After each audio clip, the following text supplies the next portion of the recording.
Salut à tous les amis, j'espère que vous allez bien. Nouvelle vidéo aujourd'hui les gars, rapide. Je vais faire très rapidement mes pronos pour les huitièmes de finale les gars. Voilà, je tourne cette vidéo un peu en retard les gars, donc je vais la faire très courte. Il est actuellement 15h30, le premier huitième de finale débute à 16h. Je vais essayer de sortir la vidéo juste avant le match Pays-Bas-États-Unis. Mais juste avant ça, on va quand même parler des huitièmes de finale et de ce que je pense. N'hésitez pas à me dire en commentaire vos pronostics aussi les gars, je serais très intéressé de savoir. Et on va parler de tout ça. Bon voilà les gars, on se retrouve sur un site très rapide pour faire les huitièmes de finale de cette Coupe du Monde. J'ai trouvé un site vraiment à l'arrache les gars, vraiment. Donc on va faire comme ça, voilà. On va commencer sans plus tarder, puisque là il me reste plus beaucoup de temps avec Pays-Bas, États-Unis, le match qui arrive juste aujourd'hui les gars. Ça promet d'être un très beau match. Personnellement, je vois une victoire des Pays-Bas. Ils m'ont pas impressionné, cette nation des Pays-Bas, durant ces phases de poule. Mais, je sais pas, avec l'expérience, tout ça, je vois une victoire des Pays-Bas 2-1. Voilà, je les vois passer. Ça va être très compliqué. Et il y en a beaucoup qui mettent les États-Unis favoris lors de ce match. C'est pas impossible que les États-Unis passent, honnêtement. Moi, je vois un léger avantage aux Pays-Bas malgré tout.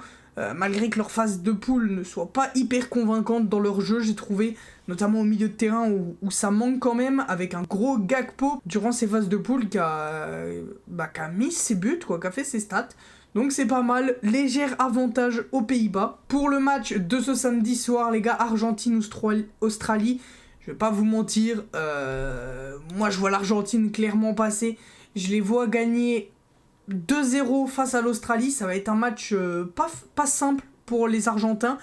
Attention à pas prendre les Australiens de haut. Les Australiens peuvent mettre en danger l'Argentine. L'Argentine, ça commence à monter en puissance petit à petit aussi par rapport au premier match. Et je pense que la défaite au premier match leur a fait du bien, un peu de les remettre... Enfin, une défaite qui arrive maintenant pour des changements futurs. C'est plus comme ça que je le vois. Donc ouais,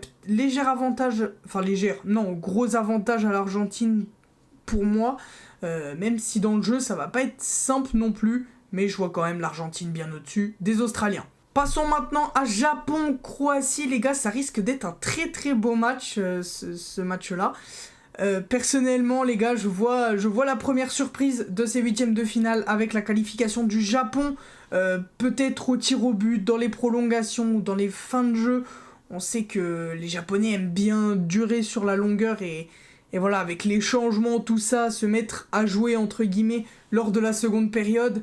Je vois le Japon se qualifier, donc ça me ferait extrêmement plaisir aussi que le Japon aille en quart de finale. Ça serait complètement fou. Donc voilà pour moi la première surprise de cette Coupe du Monde. Et puis j'ai aussi envie que le Japon passe par affinité, voilà, même si j'aime beaucoup la Croatie. La Croatie, très bon milieu de terrain, très bonne attaque, même Guardiola en défense qui fait une superbe Coupe du Monde. Donc ouais, la Croatie c'est solide, honnêtement la Croatie part favori dans ce match, mais j'ai envie de croire à une surprise. On sait que cette Coupe du Monde nous réserve beaucoup de surprises, donc j'ai envie d'y croire pour le Japon.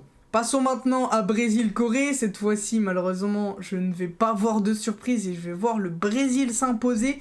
Ça va être un match assez ouvert des deux côtés. Mais pour moi, justement, le Brésil, ils n'ont pas montré un jeu hyper satisfaisant non plus lors de ces phases de poule. Mais il ne faut pas oublier qu'ils jouaient contre des blocs bas.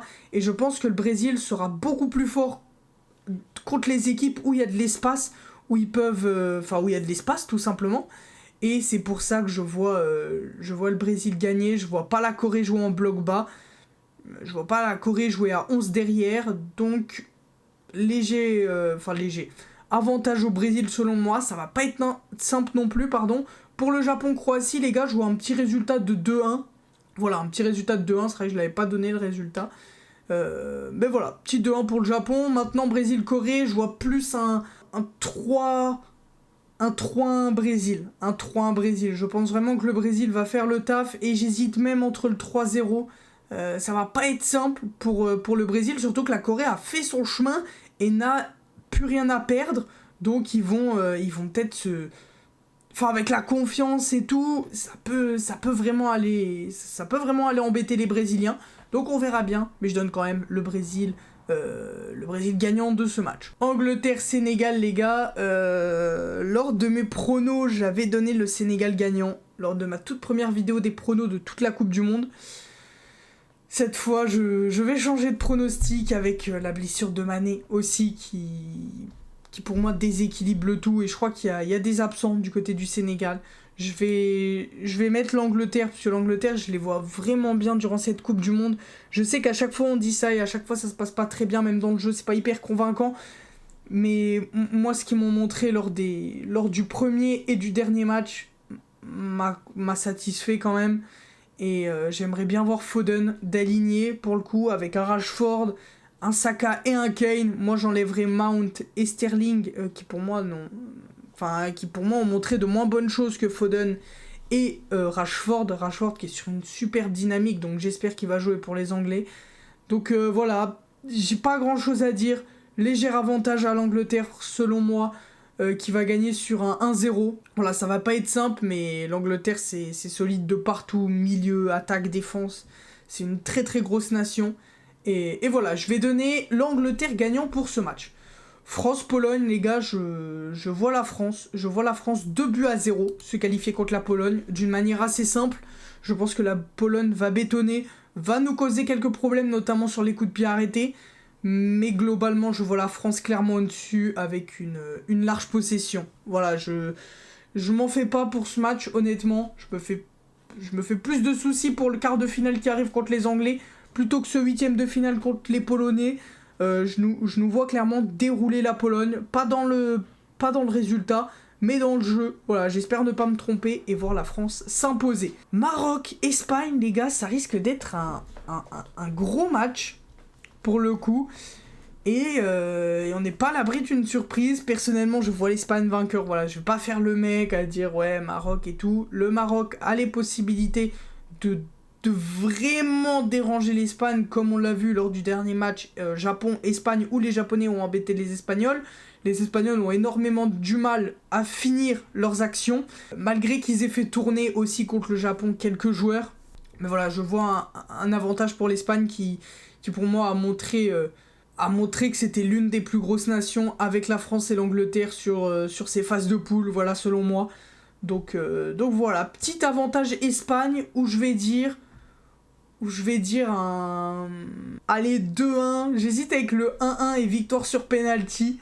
Je vais quand même dire 2-1 pour l'Espagne, mais ça va être très très serré. Ça va être très très serré et le Maroc aura son mot à dire, les gars.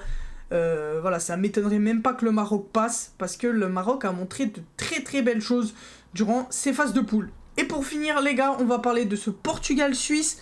Ça va être un match hyper compliqué, voilà, à chaque fois je dis ça. Enfin non, pour la France, j'ai pas dit ça.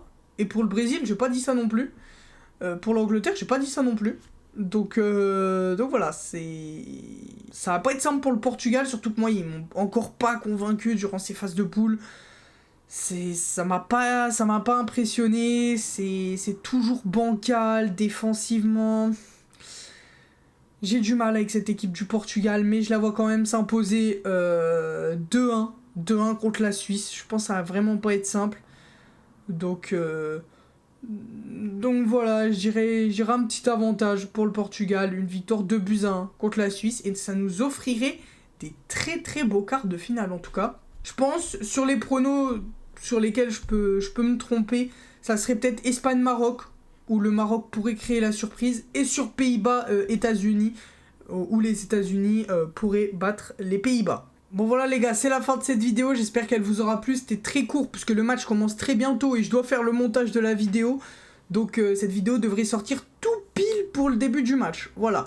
Je vais vous laisser là les gars, n'hésitez vraiment pas à me dire vos pronostics dans les commentaires, je serais très curieux de savoir. On verra si je me suis trompé ou pas. On fera les pronostics d'écart, demi et finale de cette Coupe du Monde, où j'ai très très hâte de voir les matchs les gars. Cette journée s'annonce folle, la journée de demain s'annonce folle et toutes les autres journées s'annoncent folles. J'ai trop hâte. Voilà, prenez tous soin de vous les gars, merci à tous ceux qui regardent les vidéos encore une fois. Des bisous, portez-vous bien, à la prochaine pour une nouvelle vidéo. Bye tout le monde.